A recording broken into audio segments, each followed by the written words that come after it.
જેમ જેમ સમય આગળ વધી રહ્યો છે હવે લોકો અલગ અલગ કોર્સીસ એવી જ રીતે પસંદ કરી રહ્યા છે. TV9 એજ્યુકેશન એક્સપોમાં આજે આપણી સાથે ઇન્ડસ યુનિવર્સિટીમાંથી પ્રિયંકા છે. તે જણાવશે કે આખરે એવિએશનમાં જો કરિયર બનાવવું હોય તો તે કેવી રીતે બનાવી શકાય છે. Priyanka, welcome to TV9. Thank you. હું Indus University Western India Institute of એરોનોટિક્સમાંથી અમે આવી રહ્યા છીએ. હવે આપણે એક વેસ્ટર્ન ઇન્ડિયા ઇન્સ્ટિટ્યૂટ ઓફ એરોનોટિક્સમાં આપણે એવિએશનના કોર્સીસ કરાવીએ છીએ, બરાબર. હવે એરક્રાફ્ટ મેન્ટેનન્સ એન્જિનિયરિંગ થઈ ગયું, એરોનોટિકલ એન્જિનિયરિંગ થઈ ગયું, એરોસ્પેસ એન્જિનિયરિંગ થઈ ગયું અને ડિફેન્સ એરોસ્પેસ થઈ ગયું. આ બધી જ પ્રકારના એન્જિનિયરિંગ કોર્સ આપણે કરાવીએ છીએ આફ્ટર 10+2 PCM. તો હવે છોકરાઓ જે છે, સ્ટુડન્ટ જે છે એ હવે આમાં જે એવિએશન ફિલ્ડમાં આગળ વધી રહ્યા છે અત્યારે. હવે નોર્મલ કોર્સ જે આપણે ઇન્ડસ યુનિવર્સિટીમાં બધા નોર્મલ કોર્સીસ પણ થાય છે, જેમ કે CS છે, IT છે, આર્કિટેક્ચર છે, બરાબર, બધા જ કોર્સ થાય છે. પણ આપણે જે યુનિવર્સિટી જે ગુજરાતમાં ફર્સ્ટ આપણી યુનિવર્સિટી જે છે એ આપણે એરક્રાફ્ટ મેન્ટેનન્સ એન્જિનિયરિંગ અને એવિએશનના બધા જ એન્જિનિયરિંગ આપણે ચાલુ કર્યા છે. અને અમારું જે મેઇન જે છે એ પ્રેક્ટિકલમાં આપણે વધારે ફોકસ કરાવતા હોઈએ છીએ, જેમ કે સ્ટુડન્ટ્સને આગળ જતાં એમને વધારે નોલેજ મળે આ ફિલ્ડને લઈને. તો આપણી પાસે એક એરક્રાફ્ટ છે જે બોઈંગ એરક્રાફ્ટ છે, જે આપણે ફર્સ્ટ યુનિવર્સિટીમાં આવેલું છે, જેમાં આપણે છોકરાઓને બહુ બધું પ્રેક્ટિકલ ફેસિલિટીઝમાં ધ્યાન અપાવતા હોઈએ છીએ. અને ઇવન આપણે ઇન્ડિગો એરલાઇન છે, એર ઇન્ડિયા છે, એની સાથે ટાઈઅપ કરેલું છે. તો ત્યાં પણ આપણે લાઈવ ટ્રેનિંગ કરવા માટે છોકરાઓને મોકલતા હોઈએ છીએ. તો આપણે એડવાન્સ લેવલનું જે ટ્રેનિંગ આપણે પ્રોવાઈડ કરતા હોઈએ છીએ, સ્પેશિયલી એવિએશન ફિલ્ડની અંદર.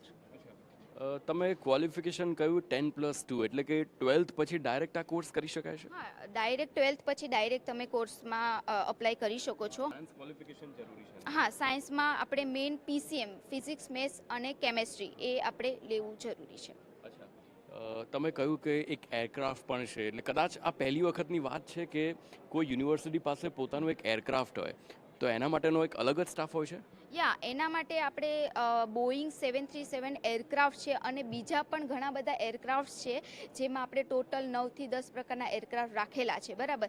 એ આપણે સ્પેશિયલી એવિએશનમાં જે એન્જિનિયરિંગ કરતા હોય છે એ લોકો માટે પ્રેક્ટિકલ ટ્રેનિંગ માટે આપણે ખરીદેલા છે, કે જે છોકરાઓને લાઈવ ત્યાં પણ પ્રેક્ટિકલ મળી રહે અને એ એરલાઇનમાં પણ જઈને પ્રેક્ટિકલ કરી શકે, તો એને વધારે એ લોકોને આઈડિયા આવે. કેમ કે આ જે ફિલ્ડ જે છે એ એટલી બધી બુકેશ નોલેજ નથી, એ ટેકનિકલ કોર્સ છે. તો એમાં જેમ જેમ એ લોકો ટેકનિકલ કરશે, બરાબર, એવી રીતના એ લોકો આગળ વધશે. એક સવાલ એ પણ થાય કે જ્યારે એજ્યુકેશન એક્સપોમાં ત્યાં તમે આવ્યા તો એવિએશનને લઈને શું લોકોમાં ઇન્ક્વાયરી હોય છે ખરી? હા, બહુ બધી. હવે આમાં કેવું છે કે ગુજરાતમાં એટલી બધી અવેરનેસ નથી હોતી એવિએશન કોર્સિસને લઈને, બરાબર.